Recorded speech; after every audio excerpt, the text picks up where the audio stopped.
We are very lucky at MolksTVTalk to speak to some of the most wonderful people in television, not least of all, Peter Overton. Hello. What a lovely wrap. Thank you, Steve. That's very kind of you. Peter, you've been working very hard this year at Channel 9 Sydney.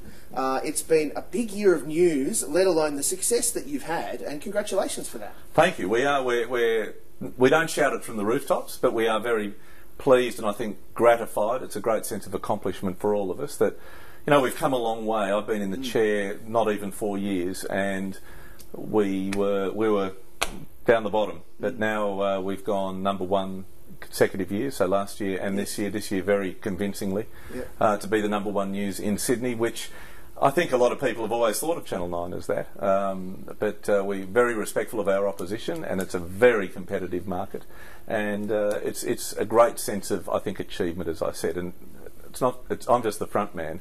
There's a huge team behind us, and you know, that's from the helicopter pilots to the satellite link operators to the cameramen, the soundmen, the producers, the editors, the graphic artists, our production people who do our auto cue and print our scripts, our chiefs of staff. You know, I'm very much a team player. That's how I've been brought up by my wonderful mum and dad, and I'm the person, I suppose, because people see me come into their homes, as is Ken, that they say, oh, well done.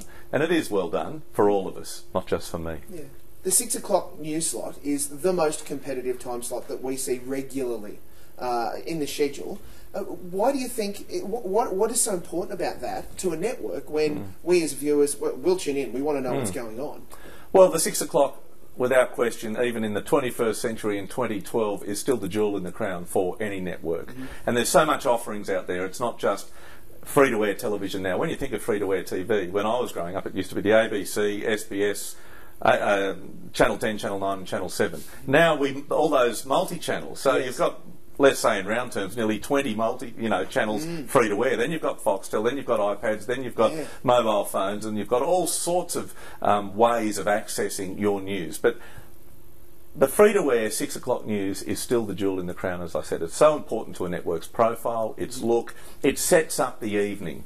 And I know for us, it's very gratifying when we get away to a good start, if you like, in that 6 o'clock slot as the night progresses. So, and you know, there's still a big audience out there for it, but you've always got to thinking we've got a great team behind us, trying to nuance the news, if you like. You know, technology is a big driver of how we cover news these days. So it's not simply intro package, voiceover, intro package. You know, we can do a live cross, and we don't have to do it crystal clear, pristine, beautiful. It can be on what we call Streambox, which is over the internet. Can look a bit ropey, but you're still out there on the scene bringing news. Breaking news is important. It can be a telephone cross, if you like, a hearing from a reporter. I think the audience is not as driven by all the bells and whistles as simply they're being satiated for information, and that's what I love about our news now, is that we at 5 to 6, if something happens, we can go for it, and we'll do it, and we'll do it well, and technology is allowing us to do that, which is great. So, you know, we're doing something right, but you've always got to be thinking as well, and we're always thinking, how are we going to do it better? How can we do it a little bit different? But you don't want to do it so differently that the viewer goes, oh, I'm not used to this, because it's still, for a lot of people, a big part of their routine and a big part of their viewing night, if you like, to get the daily record. We also do, you know, the odd magazine piece as well, or a promo story, which you know, works for us as well. If it's good and it promos well, it'll bring an audience in as well. And not unreasonably too. I mean, the Nine, for example, isn't a charity.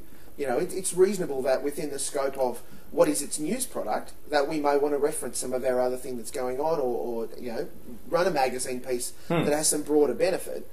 When that said, you wouldn't run that on the same night as the PM is. You know, there's a challenge on for the no. those sorts of things. I put it this way: I love it when the news day is so strong and really good stories are still trying to fight their way into the rundown. That is any journo's dream, any broadcast journalist's dream. So, and when you've got breaking news, and sometimes big stories, they do tend to happen, or they can happen, I should say, in that half an hour slot. Or, as I was talking about technology, Steve, we'll go to the floods.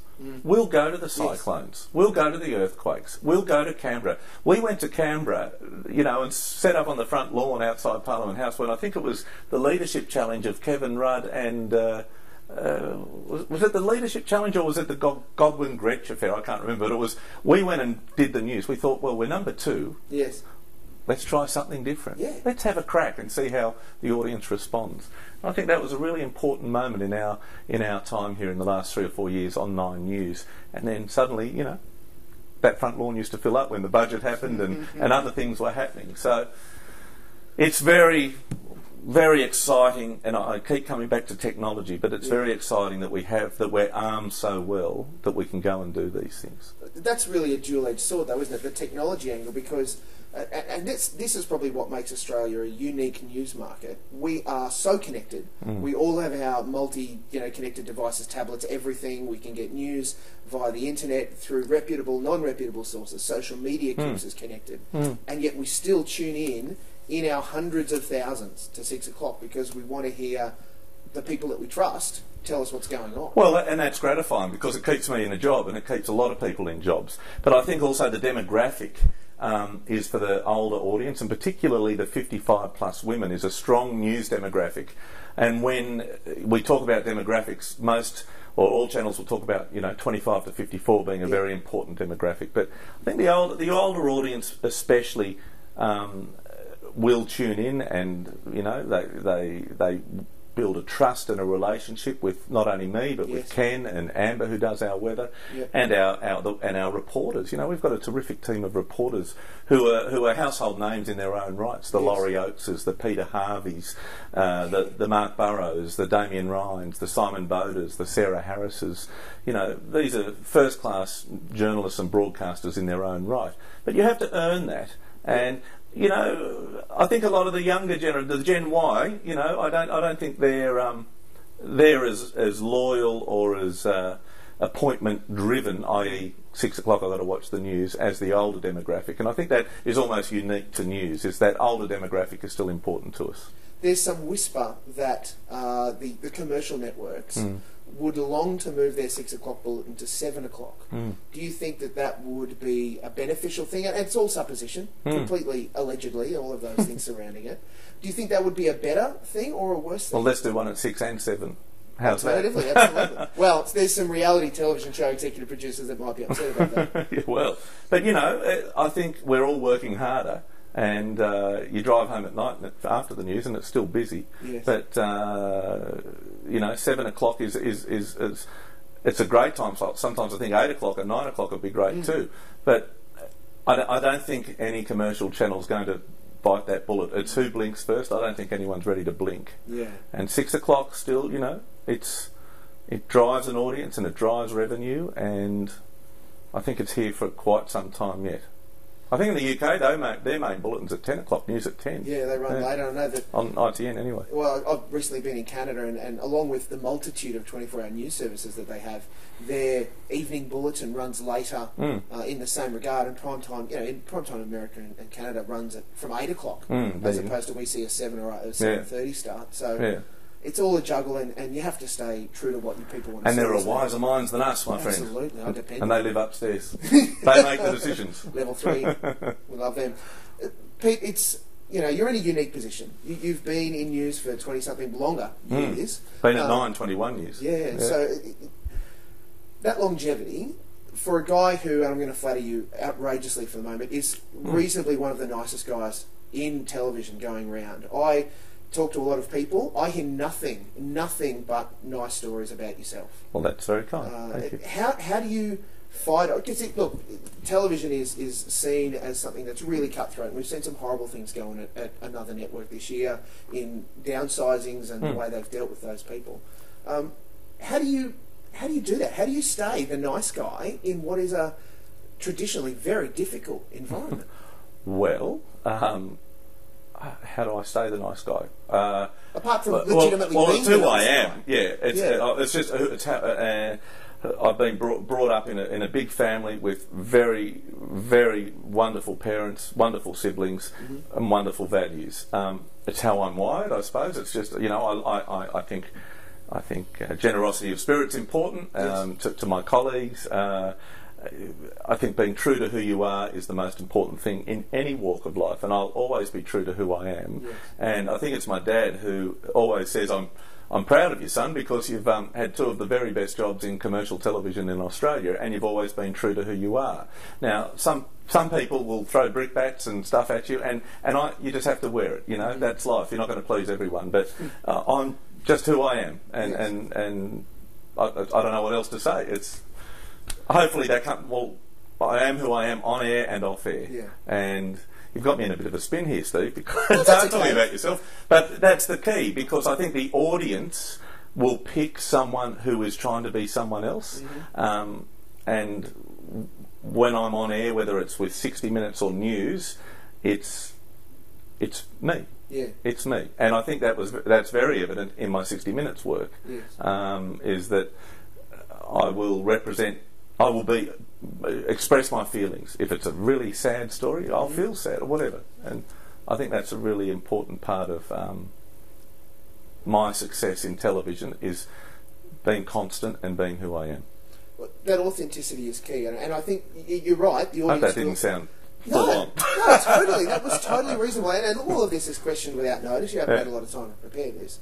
But the audience will spot fakes and people that are attempting to be that which they're not. You know, aside from a drama perspective, but you know, they're going to hunt out those and go, well, why are we watching these people? What's the point of this? And it's almost like authenticity is the new black, and I can't believe it's taken us until 2012 to realise that we want to connect. Because we've engaged in this relationship where it's seemingly been one way, we tune in at 6 o'clock and watch our. Well, I don't believe it should be one way. This is really important to me. Is today I've been out in the western suburbs of Sydney, and you know, engaging with the community. I do a ton of charity work, a ton of it, sometimes to the family's detriment, because I believe we have a responsibility to the community. But it's also engaging with people, and you know, they think every day someone says, "Oh God, you're taller than what I thought," or "What's it like doing this?" or "What's that?" And that's how I operate. I get it. And in this day and age where you can get your information from so many sources, I think being at the community level, at the grassroots level, is a really important way of, if you get one more viewer, well then that's good work. But you know, it's important just to, this is who I am, this is what we do, we're real people, and I lead a very quiet, happy family life, and hopefully that, well, I think it does, it translates on and off screen. Well, you mentioned you're happy to be involved with the community, and that's key. And I agree that it has been a one-way, but that it's becoming more of a two-way relationship. How we connect is far more important, I think, to viewers.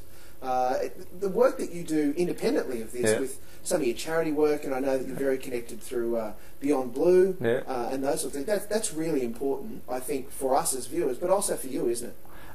100%, because as I said, we have a responsibility to the community. But I know, like all my work in mental health, where I'm a co-patron of the Mental Health Council of Australia.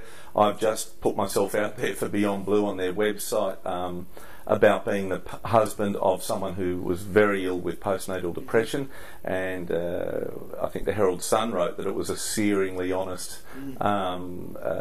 expression of how I felt. And people at home, I believe, looked at people in the public, and if we can express or we can go down a track that whether it's depression or whatever in our family's case, they can relate to that and go, my goodness me, they're normal. They've experienced what we have. I think too often the public put people. The community puts people who are in the public eye on a pedestal, or puts them in a place that, you know, oh, they wouldn't have that problem or that happen. Life's just so swimmingly easy for them. You know, we just do our jobs and they can see us do our jobs. Yeah. And so if we can bring some solace or some help to a family to say, well, we know what it's like, and the social media reaction was phenomenal. Yes. Reasonably so, though. Response to doing things like that. Yeah. But I do a lot of grassroots stuff. I just like helping people, giving them a kick along or whatever. And I did something the other day for IVF, because our first child's IVF, and I went and spoke to 450 women in a community hall and told them our story. And again, I know it helped, and I felt fulfilled for doing it. You know, I felt it was really fulfilling and enriching, and they know that the bloke who reads the news or does the 60 Minutes reports from meeting these celebs or doing, he actually lives a life like we do as well. Yeah. And they have the same issues and the same problems that we all do. We're very lucky nationally that we get to see you on 60 Minutes. For a little Brisbane boy who doesn't often get to see the Sydney news. Well, yeah, thanks. No, you're very cuddly. No, that's, my wife thinks so. We're very lucky to see you on 60 Minutes, and that's been something that has continued through this year. Yes. That will continue for you in 2013, Yes, I hope so. Yeah. Well, it was very important when David Gingell put me into this news seat. I had 8 full-time years at 60 Minutes, and I really, it was the best 8 years of my life. And part of our, talks was I'd like to keep doing it. So it was very intense this year. I was back and forth to Los Angeles over a period of 10 days. Back, read the news, go back to Los Angeles, down to Melbourne, back and forth, over to Perth, up to Bali. But I did really, really enjoyable, important, good stories. I did Pink. I had a great interview with Pink, yes, who, again, I think one of the best interviews I've done, because she was so open, and I was really engaged by her openness and her willingness to have a conversation. Lovely guy called Nick Vujicic, who I met about 5 years ago, born without arms and legs. He and I have become friends, and he let me in on a secret that not only was he getting married, or got married, but having a baby. So we went and did that, and then I covered all the Bali bombings from pretty much when it happened, and built relationships with a handful of the victims who I've maintained a contact with. So we did the 10th anniversary of that. So it was really good to get back on the road and do interesting stories that, again, got great reaction, that we got it right, that people related to these people and understood their stories, and I think it took courage from these people's courage, like Nick, or like the Bali bomb survivors, yeah, or like Pink, who, again, let me go back to that point. Part of my interview about her was being a new mum. So we talked about post-baby weight. We talked about how hard is it to go back to work. We talked about the issues that confront every mum, every new mum. And she talked about it, and everyone said, oh, wow, she's like us. Yeah. She goes through the same stuff. Yeah. So that's what I love doing. I just love telling people stories and learning about people. Well, Peter Overton, the humanisation of news is more than upon us. The opportunity for us to connect with the people that we see on screen, whether they're journalists, people behind the scenes, or people like yourself who sit in the big chair every night, it's an honour, I think. I don't think we recognise the opportunity to build these relationships with you and to talk to you and hear your stories. We are all the better for seeing some of the underbelly of the Overton family, and thank you so much for speaking with MolksTVTalk today. Well, you made my day. Thanks, and good luck to you, mate. Thank you. I admire your passion for television and wanting to tell our stories.